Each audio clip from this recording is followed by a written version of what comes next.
Hi friends, welcome to common facts. ఈరోజు మనం ఒక మంచి ఇన్ఫర్మేషన్ నేర్చుకుందాం.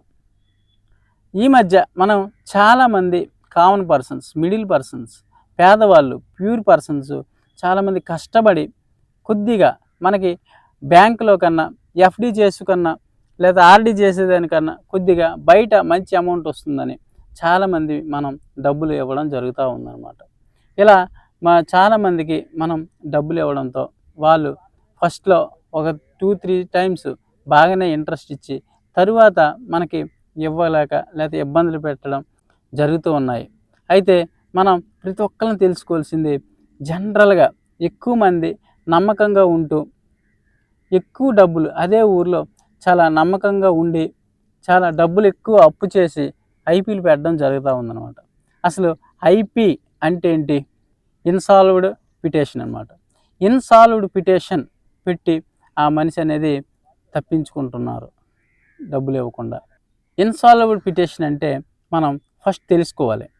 అంటే ఏంటంటే ఆయన పూర్తిగా మనం ఎవరైతే మనం అప్పిస్తామో ఆయన పూర్తిగా అప్పుల్లో మునిగిపోయి తన ఆస్తిని కోల్పోయి జీరో బడ్జెట్ ఉండి కోర్టుకి చెప్తాడన్నమాట.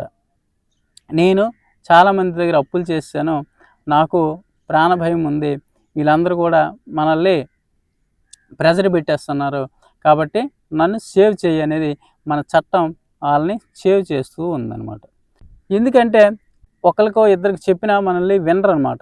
ఒకవేళ నేను అప్పు తీరుస్తానన్నా వాళ్ళ నమ్మకం లేక మనం ఐపీ పెడితే కానీ మనం సాల్వ్ మనం చెయ్యం. కోర్టు మనకి చెప్తే మనం వింటాం.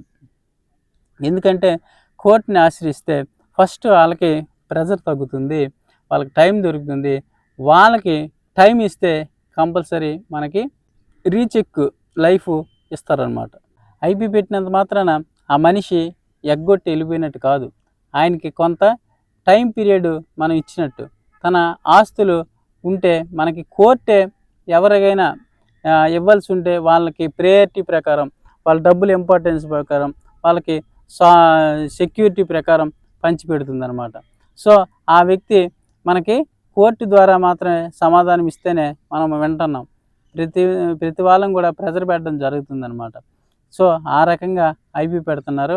ఐపీ పెట్టడం మాత్రాన ఆయన్ని మనం తప్పించుకున్నట్టు కాదు. మన నిజంగా మన దగ్గర కరెక్ట్ అయిన ఎవిడెన్స్ ఉండి కోర్టుకి మనం సమర్పిస్తే ఆయన దగ్గర ఏమైనా ఆస్తిపాస్తులు ఉన్నా మనకి రిటర్న్ ఇప్పిస్తుందన్నమాట. సో అదే రకంగా ఆయనకు కూడా రీ లైఫ్ అనేది దొరుకుతుంది అన్నట్టు. సో ఆయనకు కూడా టైం దొరికినట్లయితే చాలామంది ఈ మధ్య అలా దొరికేటప్పుడు బెట్టింగ్లాడో లేకపోతే అనవసరంగా ఆయన ట్రాన్స్ఫర్లు చేసో లేదా బిజినెస్లో తాత్కాలికంగా చేసి కోల్పోయినప్పుడు ఇలాంటివన్నీ జరుగుతూ వస్తున్నాయి అన్నమాట. సో ఇలాంటప్పుడు మనం చాలా జాగ్రత్తగా అప్పులు ఇచ్చేటప్పుడు మాత్రం చాలా జాగ్రత్త వహించాలి. ఐపీలు పెట్టేటప్పుడు కంగారు పడవసరం లేదు. తన పిల్లల మీద ఐపీ పెట్టే ముందు కేవలం ఉద్దేశపూర్వకంగా ట్రాన్సాక్షన్ చేస్తే మనం కోర్టుని ఆశించినట్లయితే మనకు అప్పుండి కూడా ఆయన ఆస్తిని కావాలని ఉద్దేశపూర్వకంగా చేస్తే మాత్రం మన ఎవిడెన్స్తో మనం వెళ్తే మనకి కోర్టు అనేది తన దగ్గర నుండి మనీ ఇప్పిస్తుంది. ఇలాంటివి ఎన్నో మనకు కామన్ పర్సన్ దొరికేస్తుంది అనమాట. 5 కోట్ల రూపాయలు అమలాపురంలో మనకి జరిగిందనమాట. రీసెంట్గానే ఒకరు గొర్రెలు కాసుకున్న వాళ్ళు, ఒకరు కష్టపడి పని చేసుకున్న వాళ్ళు, రైతులు 12 లక్షలు 10 లక్షలు ఇలా ఇంట్రెస్ట్లు బాగున్నాయి, బాగా నమ్మకంగా ఇస్తాడు అని చెప్పేసి 5 కోట్ల రూపాయలను లాస్ అయ్యారు. రీసెంట్ కావాలంటే ప్రూఫ్ కూడా లింక్ కూడా మీకు పెడతాను చూడండి. చాలా అంటే చాలా పేదవాళ్ళు కూలి చేసుకున్న వాళ్ళు కూడా ఒక నమ్మకంతో ఇంట్రెస్ట్ వస్తుందని చాలా బాగుంది, మనకి ఎఫ్డి చేసి ఆర్డి చేసి కన్నా బయటే బాగుంది, చాలా నమ్మకమైన వ్యక్తి అని చాలా నమ్మి ఇస్తున్నాం. సో వాళ్ళు మనకి ఎగ్గొడుతూ వెళ్ళిపోతూ ఉన్నారు. సో ఇలాంటివి జాగ్రత్త పడాలనుకుంటే ఒక 10 లక్షలు మీ దగ్గర ఉన్నాయంటే 10 లక్షలు ఒకరి చేతిలో పెట్టొద్దు. నిజంగా అప్పుల్ని బారి పడొద్దు, మనం బుక్ అయిపోవద్దు అంటే మాత్రం నా సొల్యూషన్ ఇది.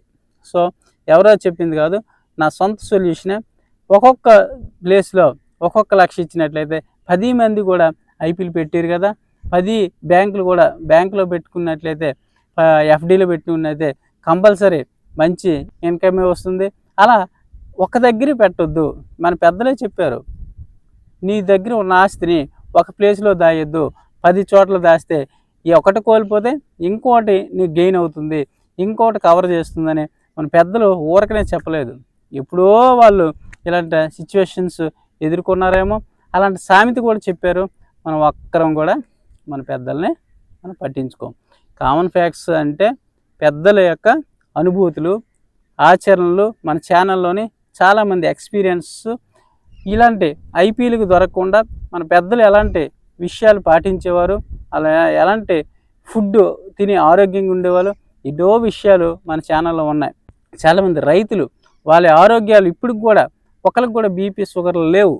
మనకి ఇప్పుడు ఈ టైంకే మనకి బీపీ షుగర్లు వస్తున్నాయి, కానీ వాళ్ళు ఇప్పటికి వ్యవసాయం చేయగలుగుతున్నారు, పశువులు కాయగలుగుతున్నారు, రైతులు దున్నగలుగుతున్నారు. వాళ్ళకన్నా మనం ఏం కోల్పోతున్నామో మనకి కామన్ ఫ్యాక్ట్స్లోకి వచ్చి విజిట్ చేసినట్లయితే ఇలాంటి ఐపీఎల్కి దొరకకుండా ఇలాంటి ఎన్నో సలహాలు పెద్దల ద్వారా మనకి పెద్దల మాట సర్దిమూట అనే విషయాన్ని మర్చిపోతున్నాం.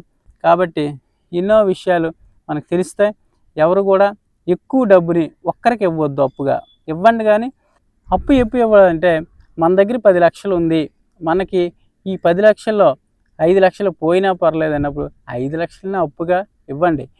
ఇంట్రెస్ట్గా ఆశపడినప్పటికీ 5 లక్షల వల్ల నీ లైఫ్ స్టెబిలిటీగా ఉంటుందంటేనే, నీ లైఫ్లో ఎటువంటి ప్రాబ్లమ్స్ రావంటేనే అలాంటిది మాత్రమే అప్పు ఇవ్వండి.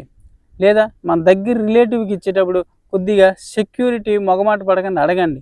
సో అప్పుడు మాత్రమే సేవ్లో ఉంటారు.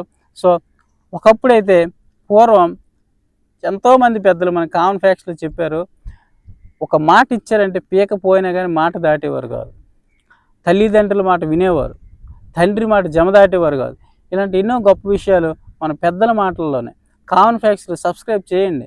ప్రతి ఒక్కరు కూడా ఏం చెప్తున్నారో వినండి, వాళ్ళ అనుభవాలు, తల్లిదండ్రులు ఎలా మెలిగేవారు, తల్లిదండ్రులు ఎలా గౌరవించారు, గురువులు ఎలా గౌరవించారు, ఫిజికల్గా ఎటువంటి గేమ్స్ ఆడేవారు, ఎన్నో విషయాలు తెలుస్తాయి. కాబట్టి జస్ట్ యూత్ మాత్రం నాకు సపోర్ట్ చేసినట్లయితే ఇంకొన్ని మంచి వీడియోస్ చేయడానికి నేను ముందుకు వెళ్తూ ఉంటాను. సో ఐపీ అంటే తెలిసింది కదా, ఐపీ పెట్టినందు మాత్రాన ఆయన దొంగోడని కాదు, ఆయన ఫ్రీ అవ్వడానికి మాత్రమే ఐపీ పెట్టుకుంటాడు. సో కోర్టు చెప్తే కదా మనం వింటాం, లేదంటే ఆయన పైన ప్రెజర్ పెడతాం. కాబట్టి ఐపీ పెట్టే పొజిషన్ ఆయన వెళ్ళాడు అనుకుంటే ఆయన నుండి మనం జాగ్రత్తగా ఉండాలని దాని అర్థం. Thank you.